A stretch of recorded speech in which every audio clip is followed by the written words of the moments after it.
അമേരിക്കയിൽ ട്രംപിന്റെ കൂടെയുള്ള ആൾക്കാർ, ട്രംപ് സെലക്ട് ചെയ്ത ഒരു ടീം, അവർക്ക് കുറച്ച് മെച്യൂരിറ്റി കുറവുണ്ട്. അത് നമ്മൾ പറയാതിരിക്കാൻ വയ്യ. പണ്ട് തൊട്ടേ ഞാൻ ഇവരെ കുറിച്ച് ഈ വിഷയം പറയുന്നുണ്ട്. അവർക്ക് നല്ലൊരു ട്രെയിനിങ്ങിന്റെ ആവശ്യമുണ്ട്. കുറച്ച് പ്രായമുണ്ട്, അല്ലാതെ രാഷ്ട്രീയത്തിൽ ഇറങ്ങി കുറെ വോട്ട് മേടിച്ച് ഞങ്ങൾ വിജയിച്ചിട്ടുണ്ട്, ഇതിലൊന്നും കാര്യമില്ല. മെച്യൂരിറ്റി വളരെ കുറവാണ്. അപ്പൊ അതുകൊണ്ട് അവർ കാണിച്ചാൽ പീറ്റർ ഹെഗ്സത്ത് ഇരിക്കുന്ന പൊസിഷൻ എന്താണ്? Defence secretary. പെന്റഗൺ എന്ന് പറഞ്ഞ സ്ഥാപനം തന്നെ അയാളുടെ കീഴിലാണ് പ്രവർത്തിക്കുന്നത്. അപ്പൊ അയാളെ കുറിച്ച് ഞെട്ടിപ്പിക്കുന്ന വാർത്തയാണ് പുറത്തു വന്നിരിക്കുന്നത്. അതായത് പുള്ളി യമൻ അറ്റാക്ക് പ്ലാന് വൈഫുമായിട്ട് അങ്ങ് ചാറ്റ് ചെയ്ത് ഷെയർ ചെയ്തു. പേഴ്സണൽ ചാറ്റിങ്ങിൽ പറഞ്ഞു, അതായത് യമനെ അറ്റാക്ക് ചെയ്യാൻ പോകുന്നു, ഇന്ന സൈഡിലിരുന്ന് നമ്മൾ ഇന്ന അറ്റാക്ക് ഒക്കെ ചെയ്യും എന്നുള്ള രീതിയിലുള്ള ആക്ഷൻ പ്ലാൻ ഒക്കെ അവിടെ ഡിസ്കസ് ചെയ്ത് ഇങ്ങനെ വൈഫുമായിട്ട് ചാറ്റ് ചെയ്തിരിക്കുന്നു. ഈ ചാറ്റ് ലീക്കായി. ശരി, ഒന്നാമത്തെ കാര്യം, ഇത് തികച്ചും കോൺഫിഡൻഷ്യൽ ആയിട്ട് നടത്തേണ്ട ഒരു വിഷയമാണ്.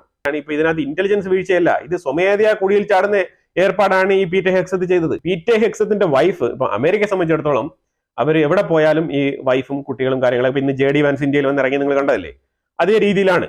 അവരുടെ ഒരു കൾച്ചറുമായിട്ട് ബന്ധപ്പെട്ട് അവർ വൈഫ് വേണം എന്നുള്ളത് വളരെ നിർണായകമായിട്ടുള്ള ഘടകമാണ്. ആദ്യമായിട്ട് ഡൊണാൾഡ് ട്രംപ് വിജയിച്ചു വന്ന സമയത്ത് 2017 മെലോണിയ ട്രംപ് ഡിവോഴ്സിന്റെ വക്കിൽ നിന്നതാണ്. അതാണ് നമ്മൾ ഇതിനകത്ത് മനസ്സിലാക്കേണ്ടത്. ട്രംപ് വിജയിച്ചത് കൊണ്ട് മാത്രമാണ് ഇനി ഞാൻ അമേരിക്കൻ പ്രസിഡന്റായി മാറാൻ പോവാണ്, അപ്പൊ എന്റെ പക്കൽ എന്റെ വൈഫ് വേണം എന്ന് പറഞ്ഞുള്ള ആ ഒരു കണ്ടീഷന്റെ പേരിലാണ് മെലോണിയ അന്ന് ട്രംപിനൊപ്പം നിന്നതായിട്ട്. ട്രംപ് മെലോണിയയും തമ്മിലുള്ള റിലേഷൻഷിപ്പിനെ കുറിച്ചും ഡിവോഴ്സിന്റെ സാധ്യതകളെ കുറിച്ചൊക്കെ 2017 വളരെ വലിയ രീതിയിൽ ചർച്ച ചെയ്യപ്പെട്ട വിഷയങ്ങളാണ്. പിന്നെ അവരുടെ ജീവിതം ഇങ്ങനെ 4 വർഷത്തെ പ്രസിഡൻസി ആയി, അപ്പൊ അങ്ങനെ വൈറ്റ് ഹൗസ് ആയി, പിന്നെ അങ്ങനെ മുന്നോട്ട് പോവുകയാണ് ചെയ്തത്. തീർച്ചയായിട്ടും ഭാര്യയും ഭർത്താവുമ്പോഴത്തേക്കും പ്രശ്നങ്ങളും കാര്യങ്ങളും ഡിവോഴ്സും അതൊക്കെ വരും. അതൊന്നും വലിയ പുതിയ വിഷയങ്ങളൊന്നുമില്ല. പക്ഷെ ഇവിടെ നമ്മൾ പറയേണ്ട വിഷയം എന്താണെന്ന് വെച്ചാൽ, ഇപ്പൊ JD വാൻസ്, ഇപ്പൊ ഉഷ വാൻസ് കൂടെയാണ് വന്നത്. അപ്പൊ JD വാൻസ് പല സ്ഥലങ്ങളിലും പോയി മീറ്റ് ചെയ്യും, ഡിപ്ലോമാറ്റിക് മീറ്റിംഗും ചർച്ചയും കാര്യങ്ങളൊക്കെ നടത്തും. ഇതൊക്കെ ഉഷ വാൻസ് അറിയണം എന്നില്ല. പീറ്റർ ഹെഗ്സത്ത് ഹാൻഡിൽ ചെയ്യുന്നത് ഡിഫൻസ് മിനിസ്റ്റർ എന്ന് പറഞ്ഞ ഒരു പൊസിഷനാണ്. പുള്ളിയുടെ കയ്യബദ്ധമാവാം. പുള്ളി ഭാര്യയെ എടുത്ത് പറഞ്ഞു, ഭാര്യയുടെ ബ്രദറിന്റെ അടുത്ത് പറഞ്ഞു, ഭാര്യയുടെ ബ്രദറിന്റെ കൂട്ടുകാരനടുത്ത് പറഞ്ഞു, അവൻ ഏതോ ഒരു മാധ്യമ പ്രവർത്തകനടുത്ത്. പീറ്റർ ഹെഗ്സത്ത് ബേസിക്കലി ഒരു മാധ്യമ പ്രവർത്തകനാണ്. അപ്പൊ അയാൾക്ക് ആ ഫീൽഡിലാണ് ഏറ്റവും കൂടുതൽ കൂട്ടുകാരുള്ളത്. അപ്പൊ ഇതുകൊണ്ട് തന്നെ ഈ പീറ്റർ ഹെഗ്സത്തിന്റെ വൈഫിനും ആ സറൗണ്ടിങ്ങിൽ ഫ്രണ്ട്സും കാര്യങ്ങളൊക്കെ ഉണ്ട്. ആ രീതിയിൽ മെസ്സേജ് കൺവേ ചെയ്ത് അവസാനം ഇത് യമനിൽ വരെ എത്തിയെന്നാണ് നമുക്ക് തോന്നുന്നത്. യമനിൽ എത്തിയില്ല, പക്ഷെ യമനിൽ വരെ എത്തും ഇങ്ങനെയാണെങ്കിൽ. ആ രീതിയിലാണ് പീറ്റർ ഹെഗ്സത്തിന്റെ ഭാഗത്ത് നിന്ന് വന്ന വീഴ്ച.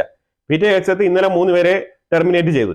ഇനിയിപ്പോ ഇയാളെയും കൂടെ ഇനി ഗവൺമെന്റ് ടെർമിനേറ്റ് ചെയ്യേണ്ട ഒരു അവസ്ഥ വരുമോ എന്നുള്ളതാണ് നമ്മളിപ്പോ നോക്കിക്കാണുന്നത്. കാരണം എന്തെങ്കിലുമൊക്കെ ഒരു നടപടികൾ ചിലപ്പോൾ എടുക്കേണ്ടി വരും. കാരണം ഇത് വെറുതെ വിടുവോ, അല്ലെങ്കിൽ ഇനി ഇതുപോലെ ആവർത്തിക്കരുതെന്ന് പറഞ്ഞ വാണിംഗ് കൊടുക്കോ, ഇല്ലെങ്കിൽ വീട്ടിലേക്ക് പറഞ്ഞു വിടുവോ എന്നുള്ളതാണ് ഇത് നമ്മൾ നോക്കിക്കാണേണ്ടത്. പുതിയതായിട്ട് ഇങ്ങനെ ഒരു പോസ്റ്റിംഗ് കിട്ടുമ്പോഴത്തേക്കും അഗ്രസീവായിട്ട് പല കാര്യങ്ങളും ഇങ്ങനെ ചെയ്തു കൂട്ടാണ്.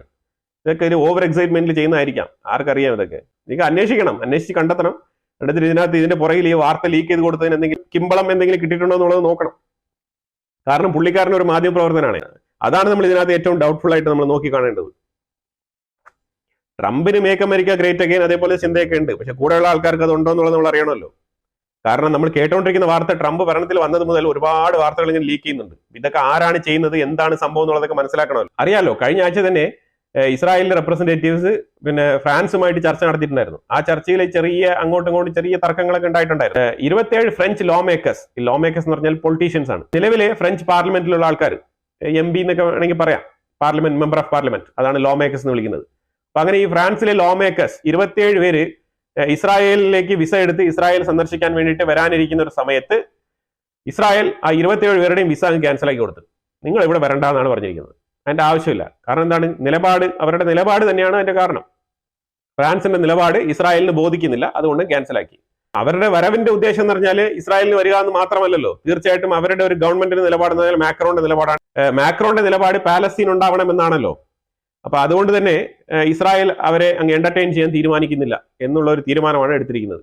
ആ ഒരു നിലപാട് കൊണ്ടാണ് ഇസ്രായേൽ ഈ ഒരു വിസ ക്യാൻസൽ ചെയ്തതായിട്ട് നമുക്ക് മനസ്സിലാക്കാൻ പറ്റുന്നത്. പ്രത്യേകിച്ചും ഇവരൊരു ഫ്രാൻസിന്റെ ഗവൺമെന്റിന്റെ മെമ്പേഴ്സും കൂടെ ആയതുകൊണ്ടാണ് ക്യാൻസലാക്കുന്നത്.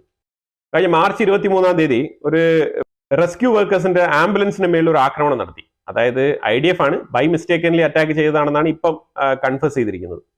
അത് അവർ പറയുന്നത് ഈ യുദ്ധ ഫീൽഡിലാണ്, നമുക്ക് ചിലപ്പോൾ മിസ്റ്റേക്ക് സംഭവിക്കാനുള്ള സാധ്യതയുണ്ട്.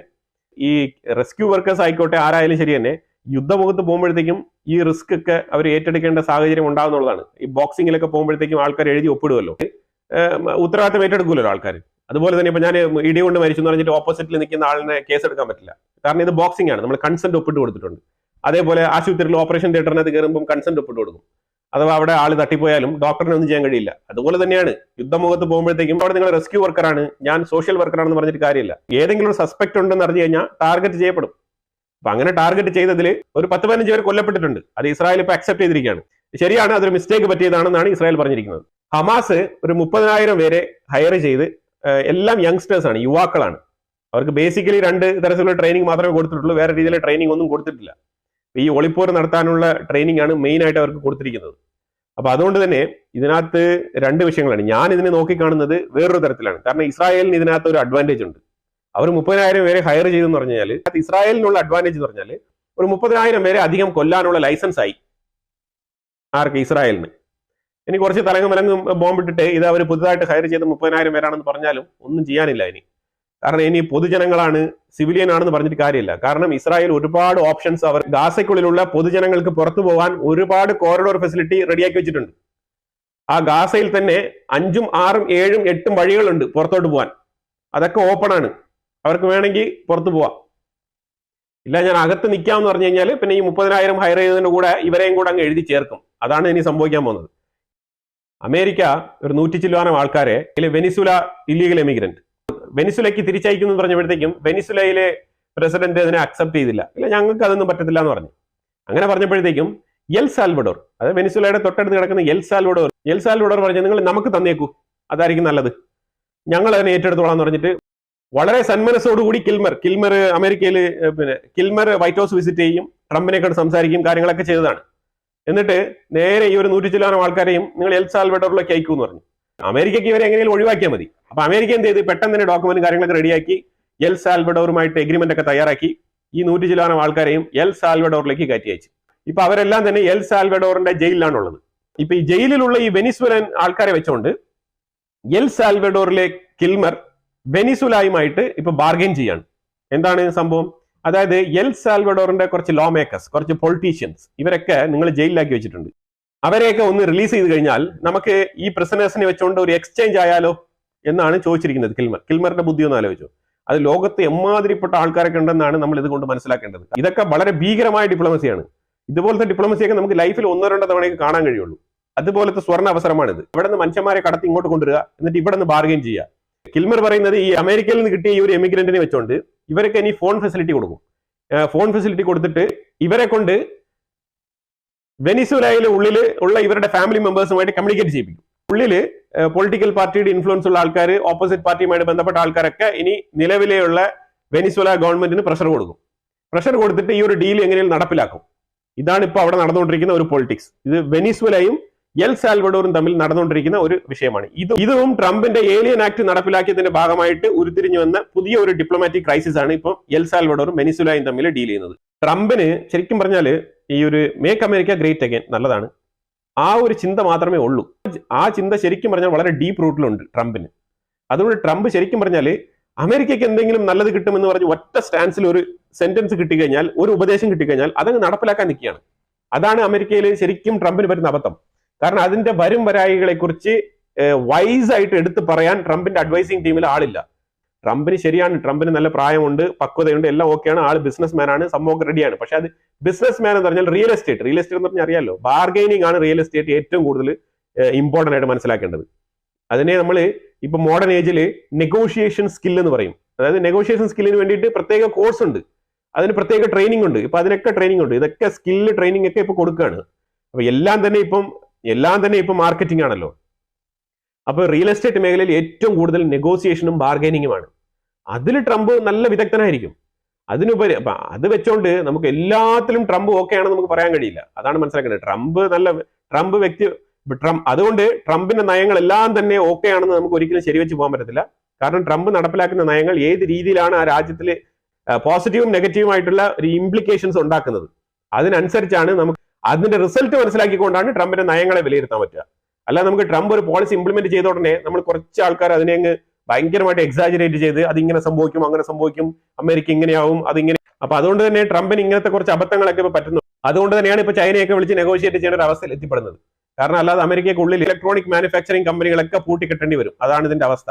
ചൈന നല്ല രീതിയിൽ ഇടിവ് രേഖപ്പെടുത്തും. ചൈനയ്ക്ക് ബിസിനസ് ലോസ് തന്നെയാണ്, ഇല്ലാന്നില്ല. നല്ല രീതിയിലുള്ള സർപ്ലസ് നല്ല രീതിയിൽ ഹ്യൂജ് സർപ്ലസ് കിട്ടുന്ന ട്രേഡാണ് അമേരിക്കയുമായിട്ടുള്ളത്. അതുകൊണ്ട് ചൈനയ്ക്കും അമേരിക്കയ്ക്കും ഒരുപോലെ ദോഷം ചെയ്യുന്ന ഒരു പ്രവൃത്തിയാണ് ഈ ഒരു താരിഫ്. പിന്നെ ഇതിനകത്ത് ഈ ജനസൈഡിനെ കുറിച്ച് ഒരു വിഷയം പറഞ്ഞ് ഈ വീഡിയോ അവസാനിപ്പിക്കാം. കാരണം ഈ ജനസൈഡ് എന്ന് പറയുമ്പോഴത്തേക്കും ഒരുപാട് ആൾക്കാർ ജനസൈഡ് എന്ന് പറയുമ്പോഴത്തേക്കും ഈ പാലസ്തീനെ ഇങ്ങനെ മൊത്തത്തിൽ തുടച്ചു മാറ്റുന്നു, ഗാസ ഇങ്ങനെ എടുത്ത് അവർ താമസിച്ചിരുന്ന സ്ഥലത്ത് നിന്ന് ഗാസയിൽ നിന്ന് ആൾക്കാരെയൊക്കെ മാറ്റി പാർപ്പിക്കുന്നു. ഇതിനൊക്കെ വളരെ സങ്കടത്തോടു കൂടിയാണ് നോക്കിക്കാണുന്നത്. ഞാൻ ഇല്ല എന്ന് പറയുന്നില്ല, വളരെ സങ്കടകരമായ കാര്യം തന്നെയാണ്. പക്ഷെ ഇതിന്റെ ഒരു പശ്ചാത്തലം മനസ്സിലാക്കേണ്ടത് ഏതാണ്ട് 50-ലധികം അറബ് രാജ്യങ്ങളുണ്ട്. അതാണ് നമ്മൾ മനസ്സിലാക്കി. ഇതിൽ ഒരു രാജ്യവും ഇസ്രായേലിനെ ഓപ്പൺലി സപ്പോർട്ട് ചെയ്യുന്നില്ല. അതാണ് നമ്മൾ ഇതിനകത്ത് മനസ്സിലാക്കേണ്ടത്. ഒറ്റ രാജ്യം പോലും ഇസ്രായേലിനെ സപ്പോർട്ട് ചെയ്യുന്നില്ല. പക്ഷെ ഇസ്രായേൽ എന്ന് പറഞ്ഞൊരു രാജ്യം കഴിഞ്ഞ ഇപ്പൊ ലെറ്റ്സ് സേ 1948 തന്നെ വെക്കാം, അതിന് മുമ്പുള്ള ചരിത്രങ്ങളൊക്കെ വിടും. 1948 മുതൽ തന്നെ അവിടെ പൊരുതി ജീവിക്കുകയാണ്. അവരുടെ കഴിവ് കൊണ്ട് അവർ ആ നേഷൻ ബിൽഡ് ചെയ്ത് എക്സ്പാൻഡ് ചെയ്ത് അവരുടെ രാജ്യമാക്കി നിലനിർത്തി. ഇപ്പൊ അവിടെ ഒരുപറ്റം ആൾക്കാരുണ്ട്, നല്ല രീതിയിലുള്ള ഒരു പോപ്പുലേഷൻ ഉണ്ട്, അവിടെ ജീവിക്കുകയാണ്. അതിനെ കെട്ടുറപ്പുള്ള ഒരു രാജ്യമായിട്ട്, നല്ല ഡിഫൻസ് സെക്യൂരിറ്റി ഉള്ള രാജ്യമായിട്ട് അതിനെ കെട്ടിപ്പടുത്തി നല്ല രീതിയിൽ അവർ ഒരു പെർഫെക്റ്റ് രാജ്യമാക്കി അവർ മുന്നോട്ട് കൊണ്ടുപോവാണ്. ഇത് 1948 ഈ ഗാസയും ഇതേ വെസ്റ്റ് ബാങ്ക് അവിടെ ഉണ്ട്. വെസ്റ്റ് ബാങ്ക് ജോർദാൻ റൂൾ ചെയ്യുന്നുണ്ടായിരുന്നു. അതേപോലെ തന്നെ ഗാസ ഈജിപ്തിന്റെ കീഴിൽ അവിടെ ഉണ്ടായിരുന്നു. അന്ന് ഈ റിവർ ടു സീ എന്ന് പറഞ്ഞ ഒരു സ്ലോഗൻ ഇല്ല. അന്ന് ഫ്രീ പാലസ്തീൻ ഇല്ല. ഇന്നും ഗാസ അവിടെ ഉണ്ട്, ഇന്നും വെസ്റ്റ് ബാങ്ക് അവിടെ ഉണ്ട്. ഇപ്പൊ മാത്രം എന്തിനാണ് ഈ ഒരു റിവർ ടു സീ? 48 ഇല്ലാത്ത റിവർ ടു സീ എവിടെ നിന്നാണ് വന്നത്? ആക്ച്വലി ഈ റിവർ ടു സീ എന്ന് പറയുന്നതാണ് ആക്ച്വൽ ജനസൈഡ്. കാരണം ഈ 50-ലധികം അറബ് രാജ്യങ്ങൾ ഇവിടെ ഉണ്ട്. ഈ 50-ലധികം അറബ് രാജ്യങ്ങൾ ഒരുമിച്ച് ചേർന്ന് ഒരേ ഒരു രാജ്യമായിട്ടുള്ള ജൂവിഷ് സ്റ്റേറ്റിനെ ഈ ഭൂമുഖത്തിൽ നിന്ന് തന്നെ തുടച്ചു മാറ്റാൻ വേണ്ടിയിട്ട് നടത്തുന്ന ഒരു ശ്രമമാണ് ഈ റിവർ ടു സീ ക്യാമ്പയിൻ. ഇത് മുസ്ലിംസ് ആയിട്ടുള്ള ആൾക്കാർക്ക് ചിലപ്പോൾ ഇത് കേൾക്കാൻ കുറച്ച് പ്രയാസം ഉണ്ടാവും, പക്ഷെ ഇത് യാഥാർത്ഥ്യമാണ്. ഞാൻ ഒരു മതത്തിലും വിശ്വസിച്ചുകൊണ്ടല്ല ഈ ഒരു സ്റ്റേറ്റ്മെന്റ് പറയുന്നത്. ഇത് ജനറൽ ആയിട്ടുള്ള ഒരു കാഴ്ചപ്പാടാണ്. കാരണം ഇന്ന് ഇസ്രായേൽ കംപ്ലീറ്റ് ആയുധങ്ങളും താഴ്ത്തി വെക്കുകയാണെന്നുണ്ടെങ്കിൽ ഇസ്രായേൽ എന്ന് പറഞ്ഞൊരു സ്ഥലം അവിടെ ഉണ്ടാവില്ല. ഇസ്രായേൽ എന്ന് പറഞ്ഞൊരു സ്റ്റേറ്റ് അവിടെ ഉണ്ടാവില്ല, ഉറപ്പാണ്, 100%. 2005 ഗാസയിൽ നിന്ന് IDF ഇറങ്ങിപ്പോയിട്ട് പിന്നെ 2023 ഗാസയിൽ തിരിച്ച് കയറുന്നത്. അത് അവരായിട്ട് കയറിയതല്ല. ഈ ഗാസയിൽ നിന്നും പോയി അവിടെ അടിച്ച് പിടിച്ച് നിങ്ങൾ ഇങ്ങോട്ട് വരുമെന്ന് പോയി ക്ഷണിച്ചുകൊണ്ട് വന്നതാണ്. October 7 അറ്റാക്ക് നടത്തി. ഇതിനകത്ത് ന്യായീകരണങ്ങൾ പലതും നടത്താം. പക്ഷേ ഈ റിവർ ടു സീ ക്യാമ്പയിൻ എന്ന് പറയുന്നത് ഞാൻ കാണുന്നത് പൂർണ്ണമായിട്ടും ഒരു ജൂവിഷ് ജനസൈഡ് ആയിട്ടാണ് ഞാൻ കാണുന്നത്. അവിടെയാണ് ജനസൈഡ് കിടക്കുന്നത്, അല്ലാതെ ഇത് ജനസൈഡ് അല്ല. കാരണം 50 അറബ് രാഷ്ട്രങ്ങളുണ്ട്. അപ്പൊ ഈ അറബ് ഗോത്രം അങ്ങ് ഇല്ലാതെ അങ്ങ് പോകുന്നില്ല. ഇവരെ എടുത്തുകൊണ്ട് പോയി മാന്യമായിട്ട് ഇവർക്ക് നല്ല ജീവിതം കൊടുക്കാം. ഈ കോടിക്കണക്കിന് പൈസ ഗാസയിൽ മുടക്കേണ്ട ആവശ്യമില്ല. നിങ്ങൾ വേറെ എവിടെയെങ്കിലും മുടക്കിയിട്ട് അവരെ മാറ്റി പാർപ്പിക്കും, അതാണ് നല്ലത്. കാരണം ഈ നിത്യേന ഇങ്ങനെ ബോംബ് വീഴും എന്ന ഭീഷണിയിൽ ജീവിക്കാൻ പറ്റുമോ? അതിനേക്കാളും ഭേദമല്ലേ മറ്റുള്ള ഇതര മുസ്ലിം സഹോദരങ്ങളെല്ലാം കൂടെ ചേർന്ന് സപ്പോർട്ട് ചെയ്ത് അവരെ മാറ്റി പാർപ്പിച്ച് അവർക്കൊരു നല്ല ജീവിതം ഉണ്ടാക്കി കൊടുക്കേണ്ടത്. അപ്പൊ യഹൂദനും അവനോ നല്ല രീതിയിൽ ജീവിക്കാം, ഇവർക്കും നല്ല രീതിയിൽ ജീവിക്കാം. ഈ ഫ്രീ പാലസ്തീൻ എന്ന് പറയുന്നത് ഇസ്രായേലിന്റെ അടുത്തല്ല ചോദിക്കേണ്ടത്. ഈ ഫ്രീ പാലസ്തീൻ ചോദിക്കേണ്ടത് ഹമാസിന്റെ അടുത്താണ്. First Gaza free from Hamas, അത് കഴിഞ്ഞിട്ട് പാലസ്തീൻ തനിയെ ഉണ്ടായിക്കോളും. ഹമാസ് അവിടെ നിന്ന് ഒഴിഞ്ഞു പോയാൽ മതി. ഇനി വേറെ ഇതേപോലെ ഈ ബ്രദർഹുഡ് ഐഡിയോളജി ഉണ്ടാക്കിക്കൊണ്ട് വരാതിരുന്നാൽ മതി. അതാണ് വേണ്ടത്. ഇവിടെ ഇസ്ലാം മതത്തിനെയല്ല പറയുന്നത്. സാധാരണ ആൾക്കാർ ഡേ ടു ഡേ ലൈഫിൽ എന്റെയും നിങ്ങളുടെയൊക്കെ വീടിന്റെ അടുത്തുള്ള മുസ്ലിംസ് പാലിക്കുന്ന ഇസ്ലാം അല്ല ഹമാസ് കൊണ്ടു നടക്കുന്നത് ബ്രദർഹുഡ് ഐഡിയോളജിയാണ്. അതിനെയാണ് ഞാൻ പറഞ്ഞുകൊണ്ടിരിക്കുന്നത്. ഇപ്പൊ കുറെ ആൾക്കാർ ഇത് കേട്ടിട്ട് മുസ്ലിം വിരോധി ഇതാണെന്നൊക്കെ പറഞ്ഞിട്ട് അങ്ങനെയൊന്നും എന്നൊരു കാര്യമില്ല. ഇത് യാഥാർത്ഥ്യമാണ്, ഫാക്ട് ആണ്. ഈ ജനസൈഡ് എന്ന് പറഞ്ഞിട്ട് ചുമ്മാ അങ്ങ് പറഞ്ഞുകൊണ്ടിരിക്കില്ല. എന്താണ് ജനസൈഡ് എന്ന് ആദ്യം മനസ്സിലാക്കിയിട്ട് നിങ്ങൾ അതുമായിട്ട് മുന്നോട്ട് പോവുക.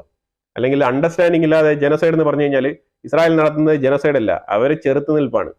അവർ ചെറുത്ത് നിൽക്കുന്നത് കൊണ്ടാണ് ആ സമൂഹം നിൽക്കുന്നത്. പോപ്പുലേഷൻ അറബ് പോപ്പുലേഷൻ ആണോ കൂടുതൽ, യഹൂദനാണോ കൂടുതൽ? തീർച്ചയായിട്ടും അറബ് പോപ്പുലേഷൻ ആണ് ഏറ്റവും. ബർത്ത് റേറ്റ് വരെ അറബ് കമ്മ്യൂണിറ്റിയിലാണ് ഏറ്റവും കൂടുതൽ.